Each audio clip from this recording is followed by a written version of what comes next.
Hello everyone, and welcome to a brand new Jurassic Park video. The release date for Jurassic World Fallen Kingdom is slowly approaching, and I can't wait to see all my favorite characters again, like Owen, Rexy, and even Blue. Speaking of Blue, if you remember from the trailer for Jurassic World Fallen Kingdom, it's apparent that Blue's been surviving on Isla Nublar for a number of years. With that in mind, I got to thinking, if Blue could survive on Isla Nublar, could Blue survive on Isla Sorna? Let's explore this question and find out. If you remember from a few months back, I did a video asking if Rexy could survive on Isla Sorna.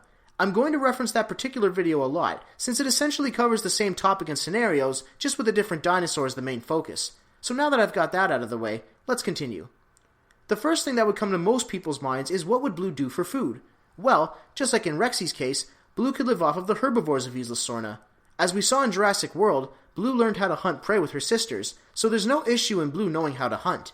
However, due to Blue's size and her being solo, hunting prey, more specifically larger prey, is not going to be easy. Raptors are pack hunters, and hunting large prey alone would be very dangerous. She'd be better off hunting smaller prey like Gallimimus or Pachycephalosaurus. That way, it's not as much of a risk to hunt alone. In addition, Blue could also scavenge for food. Now, it's unclear if Blue was bred to be lysine deficient or not. However, for the sake of conversation, let's say that she was. As I mentioned in the other video, Sarah Harding said that the herbivores ate lysine-enriched foods, and the carnivores would acquire these nutrients from the herbivores they hunted. This is how they survived while being lysine deficient.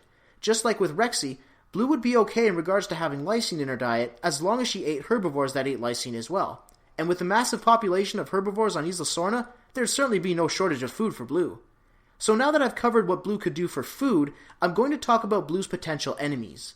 With Rexy, she wouldn't have as many enemies because of her large size, but with Blue, it's a very different situation. Isla Sorna has many predators and threats. Blue would have to watch out for large herbivores, T-Rexes, and even the Spinosaurus, but I think that Blue's greatest threat is none other than her own kind. Remember, raptors are pack hunters, and as I mentioned before, Blue's on her own, and as we remember from the Lost World in Jurassic Park 3, Isla Sorna is home to lots of raptors. That means there's potentially large amounts of raptor territories across the island. If Blue were to step into one of these territories and encounter a raptor, there'd likely be others nearby. Should she encounter a pack, Blue may be seen as a threat or a rival to the pack, and she'd be severely outnumbered. She wouldn't stand a chance against an entire pack of raptors. In this case, she'd almost certainly be killed. However, this isn't the only possible outcome. Maybe she could pull off what the big one did and take over a pack. Let's think back to Jurassic Park. Muldoon said that they originally had 8 raptors, and then the big one came in, took over the pack, and killed all but 2. This is similar to a behavior that can be seen in modern-day lions. A challenger will challenge the leader of a pride for dominance, often while the rest of the pride watches. In the case of the big one, she was more or less the challenger. She established her dominance and became the new leader that the survivors would follow. And believe it or not, there's actually a reference to this type of behavior in Jurassic World. According to the LEGO website, Echo attempted to overthrow Blue as pack leader, but was unsuccessful. This is how Echo got the scars on her snout. Blue established her dominance, so based on this encounter, it's safe to assume that Blue has experience in fighting other raptors like herself, and walking away as the victor. So with that in mind, I do believe that Blue's capable of defending herself against other raptors and potentially winning. If Blue were to successfully take over a pack, she would establish dominance as the new matriarch of the pack, and then she'd have her own pack to hunt with.